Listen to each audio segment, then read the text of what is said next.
폴란드 탱크에 우크라이나 국기가 무엇을 의미하는 걸까요? 폴란드 국군의 날을 맞아 지난 8월 15일 거대한 군사 퍼레이드가 열렸습니다. 이날 폴란드의 수많은 관중들은 이 퍼레이드를 보기 위해 더운 날씨에도 몰려들었는데, 이 행사는 국가 차원의 축제이자 가장 큰 행사로 치러졌습니다. 1920년 8월 비스툴라강의 기적이라 불리는 바르샤바 전투는 현대 사에서 가장 중요한 전투 중 하나로 소련의 서부 진격을 막고 유럽 정복 계획을 좌절시켰다고 했습니다. 이 전쟁 승리의 104주년을 기념해서 열린 지금, 전쟁을 일으킨 러시아가 또다시 폴란드 위협으로 여겨지며 이번 대규모의 군사 퍼레이드는 폴란드 내에서는 물론 전 세계의 주목을 받았습니다. 이번에도 작년에 이어 폴란드가 급하게 도입한 한국산 무기가 줄을 이뤘는데, K2 전차는 다른 무기들에 비해 많은 숫자가 빠르게 움직여 존재감을 나타냈습니다. 그런데 이날 장갑차 전차에 영국 국기와 미국 국기가 달려 행진하는 모습이 보였는데, K2 전차에는 폴란드 국기와 우크라이나 국기가 달려서 크게 주목받았습니다. 수많은 폴란드 국민들은 한국산 폴란드 탱크에 우크라이나 국기가 달린 이유는 무엇입니까? 퍼레이드를 위해 빌린 걸까요? 왜 일부 차량에 우크라이나 국기가 달려있나요? 이것은 우리가 그들을 지지하는 상징인가요? 아니면 제가 모르는 어떤 상징인가요? 모든 것이 괜찮았습니다. 하지만 폴란드 국군의 날 퍼레이드 중 폴란드 탱크에 우크라이나 국기가 있는 이유를 누군가 설명해주세요 라고 따져 물었습니다. 한 폴란드 네티즌은 탱크에 달린 우크라이나 국기가 정말 아름답네요. 우크라이나에서 탱크를 빌렸나요? 라고 물었습니다. 대부분의 폴란드 국민들은 K2 전차에 우크라이나 국기가 달려있는 이유를 궁금해했습니다. 하지만 일부 네티즌들은 이것이 우크라이나 깃발이 아니라 제17 기계사단 혹은 16사단의 깃발이라고 말했습니다. 분명 우크라이나 국기가 아니었음에도 이를 지켜본 해외 네티즌들은 물론 폴란드인들까지도 우크라이나 깃발로 오인했습니다. 일각에서는 이게 의도된 게 아니냐는 말도 하면서 분명 여기에는 숨은 의도가 있을 것이라고 했습니다. 폴란드가 한국에서 도입한 전차에 우크라이나 깃발과 오인할 만한 비슷한 깃발을 달았다는 것은 이것이 우크라이나에게 전달되어 러시아와의 전쟁에서 사용될 수 있다는 것을 의미한다고 했습니다. 최근 우크라이나군은 러시아 쿠르스크를 기습하여 점령에 놀라움을 주었는데, 러시아는 이에 마땅히 대응하지 못하자 지금 북한의 대전차 차량을 사용할 수도 있다는 말이 나오고 있습니다. 이미 얼마 전 북한의 불새 대전차 미사일이 우크라이나에서 목격된 바 있습니다. 러시아는 북한의 도움으로 우크라이나를 격퇴하려 할 수도 있다고 했는데, 그렇다면 지금 이번 폴란드 군사 퍼레이드에 등장한 K2 전차가 투입될 수도 있다는 우려를 해야만 한다고 했습니다.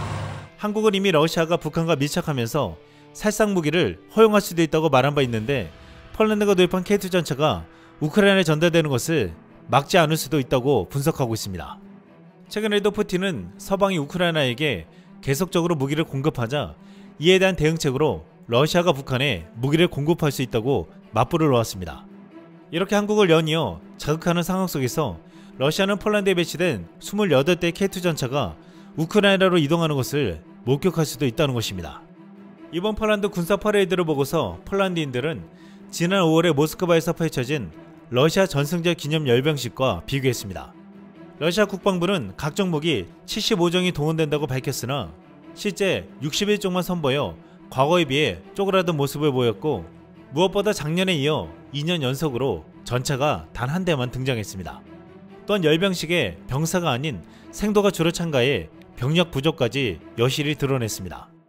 이에 수십 대의 K2 전차가 돌진하며 에이브람스, K9 자주포 등을 앞세운 폴란드의 군사 퍼레이드가 더욱 부각되었는데, 폴란드 네티즌들은 이날 퍼레이드를 보고 이렇게 반응했습니다. 마지막에 파괴된 러시아 장비의 멋진 기둥을 놓치면 안된다. 러시아는 영국 전차가 이미 그들의 갑옷과 장비 대부분을 파괴했기 때문에 연례 군사 퍼레이드가 엉망진창이 된 것에 화가 났을 것이다. 다음 모스크바 퍼레이드에서는 1차 세계대전 장비가 선보일 예정이다. 이 시점에서 다음 모스크바 퍼레이드는 우크라이나 군대가 주도할지 궁금하네요. 독립적이고 강력한 폴란드 만세. 그리고 한국의 멋진 FA50은 어디에 있습니까? 그들은 지금까지 1년 동안 보드 위에 멋진 줄을 서 있었고, 그들은 서 있습니다. 그들은 비행하기로 되어 있었습니다. 다 보여주지 않아서 다행이다. 폴란드 군대는 적이 알지 못하도록 에이스를 소매에 숨겨야 합니다. 이번에 K2 전차와 K9 자주포에 이어 K239 천무의 폴란드 버전 호마르 K가 처음으로 등장했는데, 일부 폴란드 네티즌들은 왜 FA50은 나오지 않았냐고 따져 물었습니다.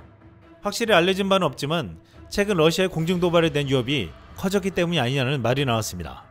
폴란드군 작정사령부는 8월 12일 근무 중인 한 쌍의 폴란드 F-16 전투기가 발트해 상공에서 정찰 임무를 수행하는 러시아 정찰기를 요격했다고 발표했습니다. 폴란드 공군사령부는 영공보안은 폴란드 군대의 우선순위 중 하나라며 매일 폴란드 군대의 조종사는 전투준비 상태에 있으며 폴란드 하늘을 보호할 준비가 되어 있다고 말했습니다. 이에 이번 퍼레이드에 공군의 참여는 최소화시킨 것으로 보았습니다. 이번 폴란드 퍼레이드를 가장 눈여겨본 나라는 러시아 말고도 벨라루스가 있습니다. 벨라루스는 폴란드 국경을 마주하고 충돌하고 있는데 최근에는 중국군과 접경지역에서 훈련을 벌여 폴란드를 긴장하게 만들고 있습니다. 러시아와 가장 가까운 동맹국 벨라루스는 이번 폴란드 퍼레이드에 많은 한국산 무기가 등장했지만 앞으로 이보다 더 무서운 일이 벌어질 것이라고 우려했습니다.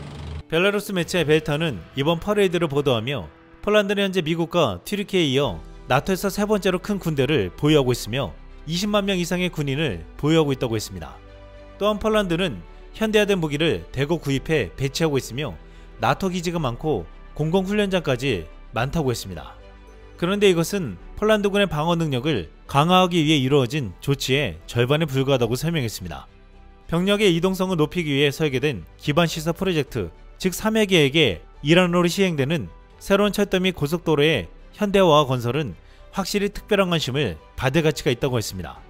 폴란드는 한국산 무기에 이어 철도 등 인프라 시설 구축에서도 한국의 도움을 받으려고 하는데 이것 또한 벨라루스는 우려할 만한 일이라고 지목해서 말한 것입니다. 굉장한 기동성을 자랑하는 K2 전차 K9 자주포가 마음껏 달리고 이동할 수 있는 철도와 도로 또한 한국이 놔준다며 이를 걱정하고 있는 것입니다. 이번에 하나 에어로스페이스는 폴란드 퍼레이드의 성공을 축하하면서 호마르 K를 처음 발표한 것에 대해 자랑스럽게 생각한다고 했습니다. 그런데 군사 유튜버 하크메이스는 폴란드인들이 놀랄만한 한 장의 사진을 공개했습니다. 거대한 차량 앞에서 관계자들이 사진을 찍은 모습이었는데 여기에 현무포 탄도미사일 이동식 발사 차량으로 거대한 크기를 담은 기괴한 사진이 새로 공개됐다. 폴란드 H가 저럴 거라고 상상해보세요. 보기 좋을 것 같아요 라고 써놓았습니다. 폴란드는 러시아의 우크라이나 다음 표적이 자신들일 것이라고 생각하고 극강의 가성비를 가진 한국산 무기를 중심으로 빠르게 군사력을 증강시키고 있습니다. 이번에 폴란드 퍼레이드에 앞서 안제이 두다 폴란드 대통령은 이렇게 말했습니다. 우리는 무장하고 아무도 감히 우리를 공격하지 못할 만큼의 잠재력을 키워야 합니다. 이상 쓸멍이었습니다.